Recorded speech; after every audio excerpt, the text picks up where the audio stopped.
¿Y si los miedos que no puedes explicar, tu forma de reaccionar en el conflicto, tu dificultad para confiar en los demás, no empezaron en tu infancia, sino meses antes de que nacieras?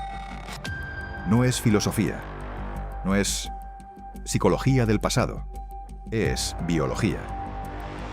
Y la ciencia ya lo puede demostrar. Bruce Lipton, biólogo celular de Stanford, lo documentó con décadas de investigación. El 95% de nuestra vida la vivimos ejecutando programas instalados en el subconsciente antes de los 7 años. Solo el 5% de nuestras decisiones vienen del pensamiento consciente. El resto es piloto automático. Y ese piloto automático comenzó a programarse en el útero. Hoy vamos a entrar en el aula más antigua, más oscura y más influyente de tu historia. El útero materno. Un espacio que no recuerdas, pero que nunca te ha dejado.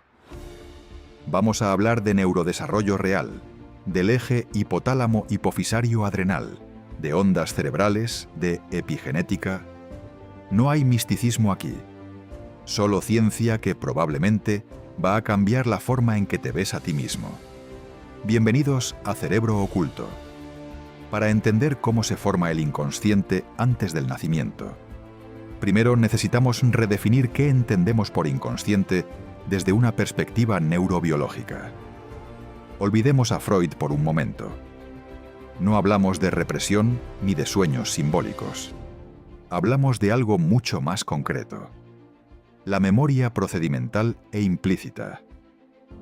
Aquí es donde la neurociencia moderna aporta algo que cambia todo. Desde el último trimestre del embarazo hasta los 7 años, el cerebro no opera en consciencia. Opera en ondas teta. Ondas teta, el mismo estado cerebral que se produce durante la hipnosis profunda o la meditación. El feto no está dormido ni despierto en el sentido que conocemos. Está en un estado hipnótico permanente, absorbiendo información del entorno materno directamente en el subconsciente, sin filtros, sin criterio, sin cuestionamiento.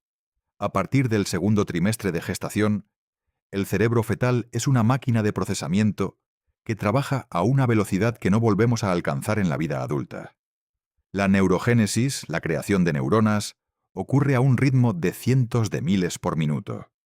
Y más importante aún, la sinaptogénesis, la formación de conexiones entre esas neuronas, está esculpiendo la arquitectura de tu sistema nervioso en tiempo real. En esta etapa no hay lenguaje, no hay narrativa, no hay un yo que reflexione. Lo que hay es algo más primitivo y más poderoso. Sentido de patrón. El cerebro fetal está constantemente capturando señales del entorno y transformándolas en esquemas de funcionamiento. Imagina el cerebro como un sistema operativo que se está instalando. El hardware es tu genética. Pero el software, la forma en que ese sistema va a reaccionar al mundo, se está escribiendo ahora mismo, en el útero, con el entorno emocional de tu madre como código fuente. ¿Qué pasa si ese código tiene errores? Esta es la base de la memoria implícita. Un tipo de memoria que no requiere corteza prefrontal, que aún no existe. Es una memoria visceral, corporal, que no se almacena como recuerdo, sino como patrón de reacción. Si el entorno uterino es estable y predecible, el cerebro aprende una premisa fundamental. El mundo es un lugar donde los patrones son seguros. Si el entorno es caótico, saturado de señales de alarma, el cerebro instala una premisa diferente. El mundo es peligroso, y yo debo estar siempre alerta. Esas dos premisas no se guardan en palabras, se guardan en la biología, en la tensión basal de tu sistema nervioso, en el umbral de activación de tu amígdala, en la forma en que tu cuerpo responde antes de que tu mente consciente tenga tiempo de pensar. Ahora llegamos a la pregunta incómoda. ¿Cómo recibe el feto las noticias del mundo exterior si está aislado en el útero? La respuesta no es mística, es química. El útero no es un compartimento hermético, es un laboratorio bioquímico extraordinariamente sensible. Y el canal de comunicación principal entre la experiencia de la madre y el desarrollo del feto es el eje hipotálamo-hipofisario-adrenal, el eje HPA. Las emociones de la madre, sus estados de ánimo habituales, incluso sus creencias sobre el mundo, se traducen en señales químicas que viajan al feto. Cuando la madre siente miedo, su cuerpo produce cortisol. Cuando siente amor, produce oxitocina. El feto, literalmente, experimenta esos estados como si fueran suyos. Cuando una madre vive bajo estrés crónico, su sistema nervioso activa el eje HPA de forma sostenida. El resultado es una liberación continua de cortisol, la hormona del estrés. Normalmente la placenta actúa como filtro. Contiene una enzima llamada 11-beta-hidroxiesteroide deshidrogenasa tipo 2, que descompone el cortisol materno antes de que llegue al feto. Pero existe un límite. Cuando el estrés es crónico y la producción de cortisol supera la capacidad de esa enzima, el exceso cruza la barrera placentaria y llega al cerebro fetal. Y aquí viene algo que muy poca gente sabe y que cambia completamente la narrativa del daño y la culpa. El feto no está siendo dañado. El feto se está adaptando. Lo que está ocurriendo tiene un nombre científico: programación fetal. El cerebro recibe el cortisol, lo interpreta como una señal del entorno exterior y toma una decisión de ingeniería neurológica. Si el mundo de ahí fuera tiene esa carga de amenaza, voy a preparar este sistema nervioso para sobrevivir en él. ¿Es eso un error? No, es brillantez biológica. El problema llega cuando el bebé nace en un mundo que, en realidad, es seguro. ¿Qué ocurre a nivel neurológico? Se ajustan los umbrales de sensibilidad de los receptores de glucocorticoides en el hipocampo y la amígdala. Se afina el sistema de respuesta al estrés para que sea más reactivo, más veloz, más sensible a la amenaza. Si ese bebé nace en un entorno realmente peligroso, esa hipervigilancia es una ventaja de supervivencia. Pero si nace en un entorno seguro, esa misma hipervigilancia se convierte en ansiedad sin causa aparente, en reactividad emocional exacerbada, en la sensación constante de que algo malo está a punto de ocurrir, aunque no haya ninguna evidencia de ello. Eso es el origen biológico de lo que, de adultos, llamamos inconsciente. La sensación de peligro sin nombre, la reacción automática antes del pensamiento, la programación que corre en segundo plano sin pedir permiso. Pero no todo es cortisol y señales de alarma. El feto también aprende de la seguridad, y lo hace a través de algo tan simple, tan constante, que es casi invisible: el ritmo. El sistema auditivo es uno de los primeros en madurar funcionalmente. A partir de las 24 semanas de gestación, el feto percibe sonidos del exterior, pero no los procesa como nosotros. No escucha palabras. Escucha prosodia, el tono, el ritmo, la cadencia emocional del lenguaje. Esto explica algo que la ciencia lleva décadas documentando. Los recién nacidos muestran preferencia clara por la lengua materna y por la voz de su madre sobre cualquier otra voz. No es reconocimiento consciente. Es el sistema auditivo activando un mapa que construyó en el útero. Pero existe algo aún más poderoso que la voz. Algo que el feto lleva escuchando desde mucho antes de que el sistema auditivo madure: el latido cardíaco de la madre. Es el primer sonido de la existencia, el primer metrónomo, la primera señal de orden en el universo de ese ser. Y su impacto en el sistema nervioso en desarrollo es enorme. Un latido cardíaco rítmico y constante se convierte, para el sistema nervioso fetal, en la definición de normalidad, de seguridad. Esa cadencia se codifica en el tronco encefálico y en las estructuras subcorticales más antiguas del cerebro como un estado de seguridad basal. Esto es lo que llamamos el inconsciente rítmico. Es la razón por la que, años después de nacer, Ciertos ritmos nos calman de forma inmediata, sin que sepamos por qué. Es la razón por la que el desorden, el ruido errático, el ambiente impredecible nos genera una incomodidad profunda que no podemos articular. El cerebro fetal aprendió a leer el ritmo de la madre como una extensión de su propio cuerpo.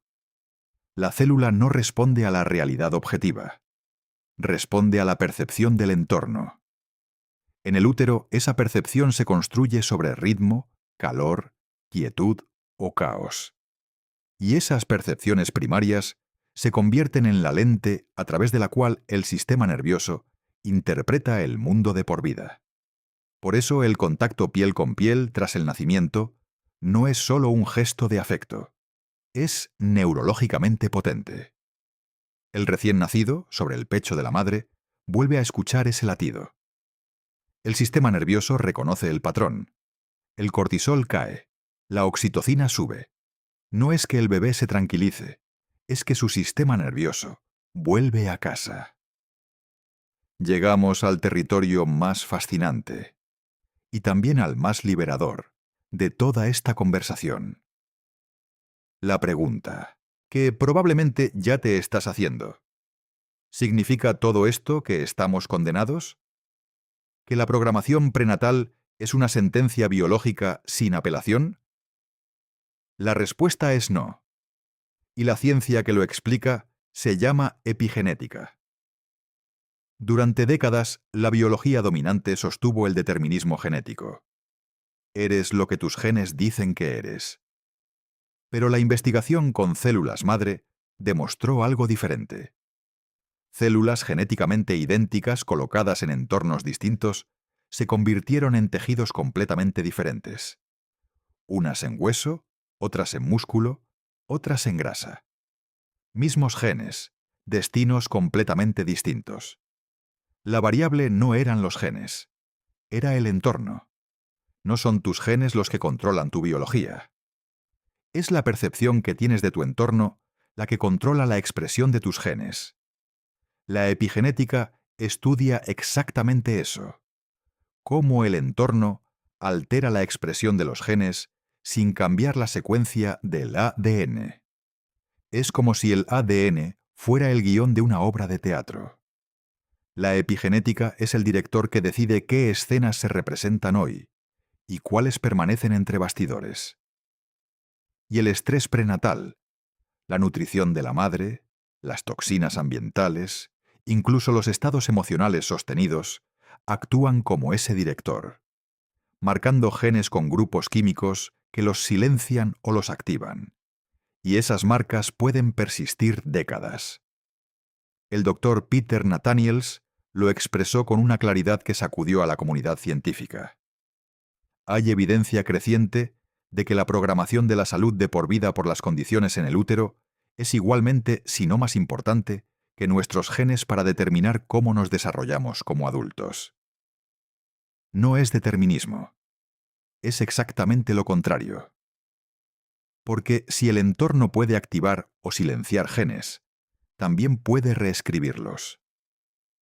La neuroplasticidad, la capacidad del cerebro para reorganizarse y crear nuevas conexiones, no termina al nacer. Continúa durante toda la vida. Y aquí hay algo enormemente práctico. La misma ventana de programación que el cerebro usó en el útero y en la infancia, las ondas teta, sigue siendo accesible en la vida adulta. Ocurre naturalmente cada noche, en los minutos justo antes de quedarte dormido. En ese estado, la mente consciente suelta el control. El subconsciente está accesible. Ese es el momento en que la repetición de nuevos patrones, la meditación guiada, la reprogramación consciente, puede ir directamente al sistema operativo, no solo a la interfaz de usuario. El útero establece una configuración inicial. Pero esa configuración no es un destino, es un punto de partida. En resumen, la formación del inconsciente no comienza en el diván del psicoanalista. No comienza en el primer día de colegio. Comienza en el silencio oscuro y acuático del útero, donde cada hormona, cada latido, Cada emoción de la madre esculpe, en tiempo real, las conexiones del cerebro que tú serás. Reconocer esto no es un llamado a la culpa. Es exactamente lo contrario. Si entendemos que muchos de nuestros patrones automáticos, esos miedos sin nombre, esas reacciones que no elegimos, esa sensación de peligro sin causa aparente, no son fallos de carácter sino adaptaciones biológicas tempranas, el espacio entre el estímulo y la respuesta se amplía. Y en ese espacio vive la posibilidad de elegir no solo cómo vivir en equilibrio, sino formar a nuestros hijos sin creencias limitantes.